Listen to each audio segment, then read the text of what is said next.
Welcome to Due Process, a tactical SWAT slash R6 FPS in a seemingly unfunny future with cyberpunk look, martial laws, and gangster. Let's go.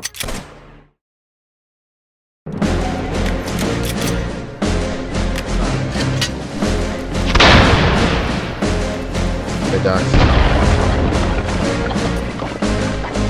Hey Smoke.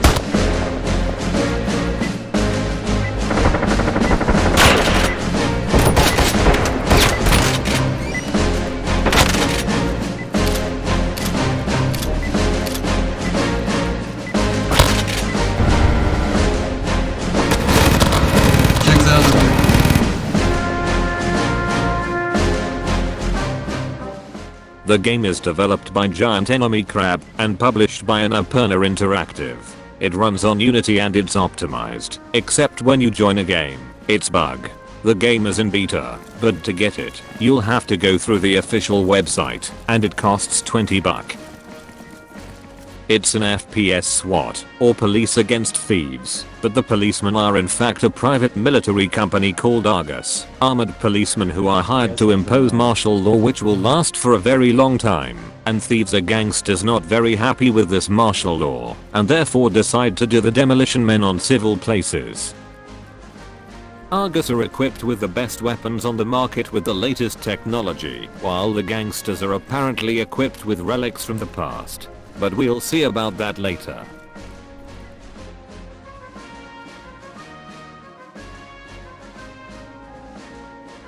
Preparation and communication always increases the chances of winning a round. I'm seriously not joking about this one. Calm and strat is the fucking key to win, and living so have some buddies with you. Also a plan will need improvisation in the heat of combat when it's going to shit, so talk with your allies. All this on 3 maps that generate random scenarios, and therefore the strategy changes too.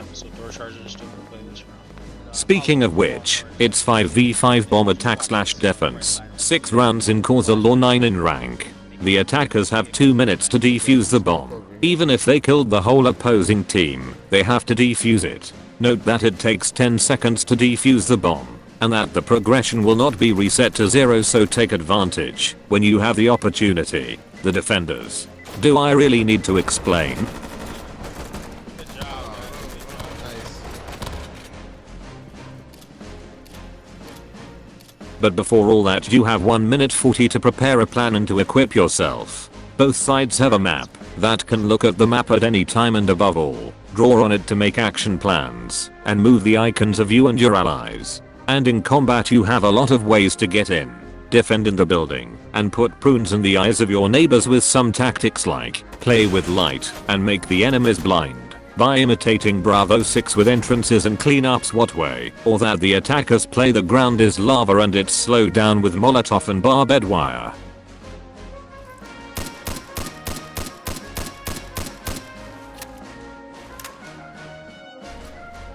And to poke prunes in the eyes, you need weapons, and there's weapons for all the people. But not really. The equipment system of the game is unique, because I don't remember seeing this anywhere else. You don't do loadout, but you appear unarmed, and must equip yourself. What you see on the weapon lockers is what you'll have for 3 rounds, and it's not going to reappear every round, so yes, you're going to have to be meticulous with your weapons, and make solid plans. You will also be able to steal corpses. It will be more useful for the defenders than for the attackers, but you will be able to do not legal and humiliating maneuvers.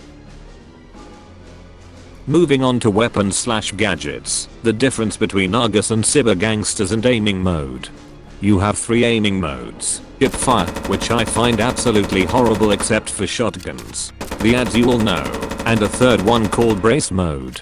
This one mixes speed and precision but not totally. It's very useful to advance and get closer to the enemy without too much loss of precision.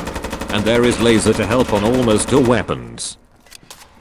Argus cops have high-tech outfits. No, they just have 50 points of armor and are immune to flash grenades, but they make a lot of noise when they move. Gangsters, they make less noise. Yeah, that's it. Weapons. Argus has technically the best weapons in each category, but it is more like jack of all trade, but master of none type of weapon. Weapon variety level is standard like the military. It means everyone will have the same weapons. They are issued with a standard AP-25 assault rifle, which is a fusion of an M4 and a Vector. It has an easily controllable recoil, but avoided long-range combat. This is not its domain. Damage is good, but you have to aim for the head. It's faster. A BLK TAR semi-auto rifle, which is a TAR 21, but in 300 blackout. Extremely precise while aiming, but no shit in brace. It has a good rate of fire with good damage that follows, but must avoid close combat, unless you know how to aim.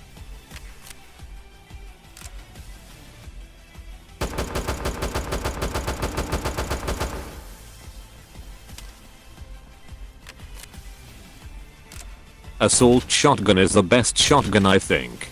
Has a good range for big damage, a perfect weapon for close combat, and coupled with the brace mode, you have a weapon that rips ass. Freezer. He's One guy left.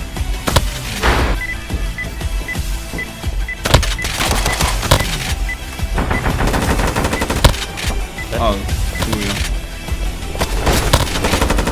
Good job, guys. Good job. Nice. The PK-57, 15-shot 45-point AK pistol that really is a life-saving weapon when you don't have time to reload or run out of ammunition. Good at short range and avoids brace mode. It's not ideal.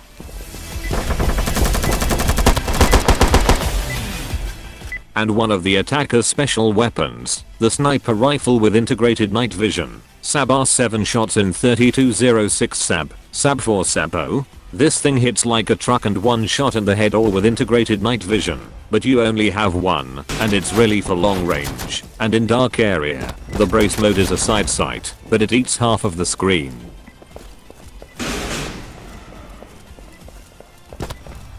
Nice. That's it for the Argus weapons, and I told you it's not varied, but they are all beautiful. Let's The go. gangsters are the opposite. They are varied, but limited to 2 or 3 weapons. They fight with relics, but these relics can outgun their weapons if used correctly. The KR-82 UAKR AK-47. Yes, in the future the AK will still exist, because they are everywhere in the world, but anyway. This thing in 7.62 still has the legendary AK recoil, but it hits like a car. In brace mode it's just as dangerous as its crazy recoil. Remained at medium range with this weapon.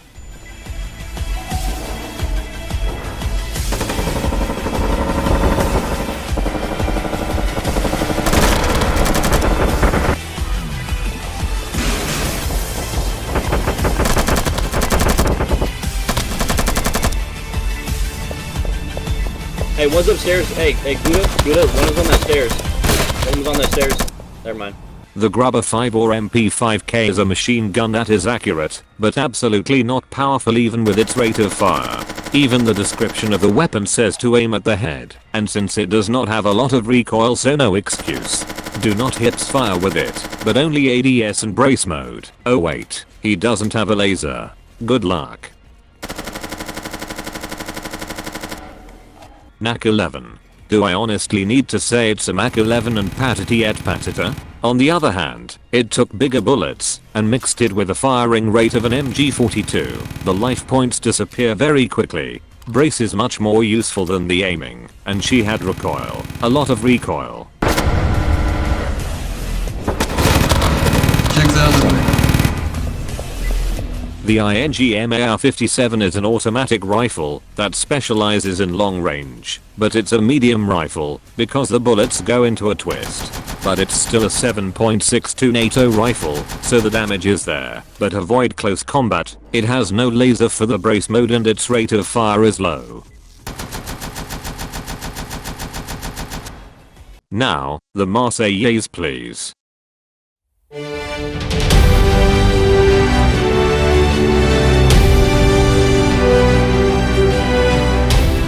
I present to you the French pride, the MAWP FRF1 sniper, which is the gangster's special weapon.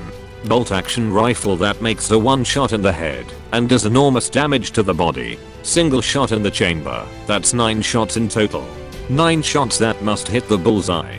Brace mode is almost that good for some reasons.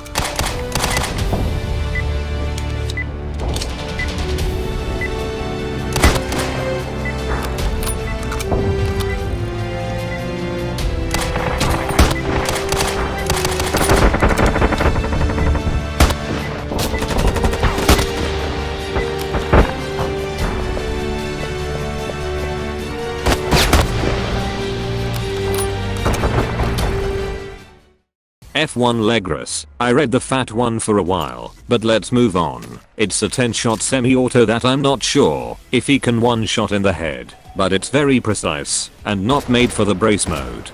Historically it's called the M1941 Johnson rifle, and it was competing with the M1 Garand for the standard US Army weapon in the World War II.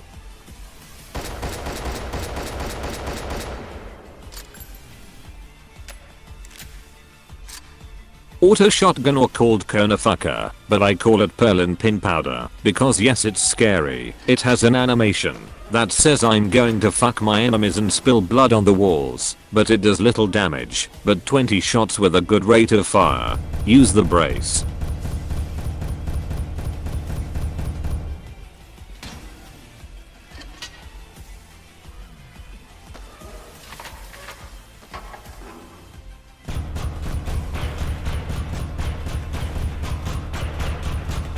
Tub 12 and super shotty. I laughed when I was recording the video. Tub 12 is good pump, but inferior to Argus 1, but it's still viable. Since the police have armor, it will be necessary shoot/get the hell out of there/shoot from another angle, because the armor tank pretty good. The shotty is a sawed-off cannon. Just be very close to the enemy for the one shot in the head. Gat9 is an ugly semi-auto pistol that has 20 bullets. It's the definition of oh shit, I'm out of bullets, and it has very little recoil, but the trade is that it does little damage.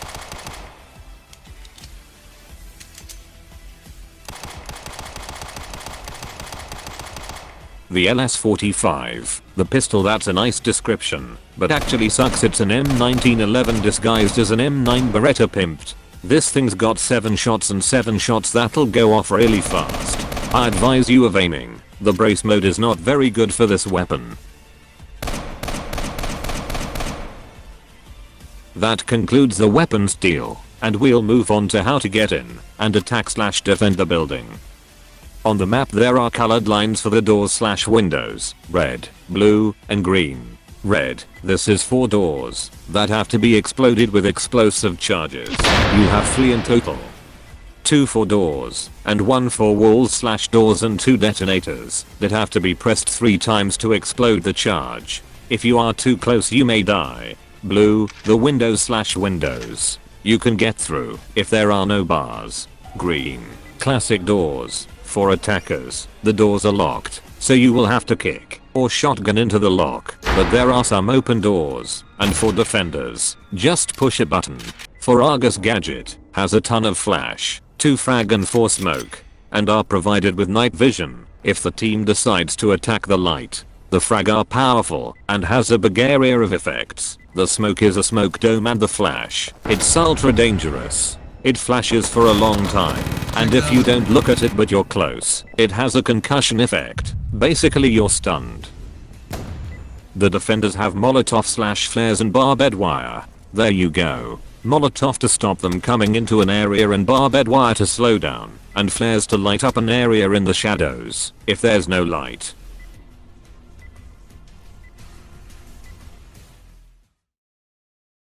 A little reminder of 2 very important things you need to remember.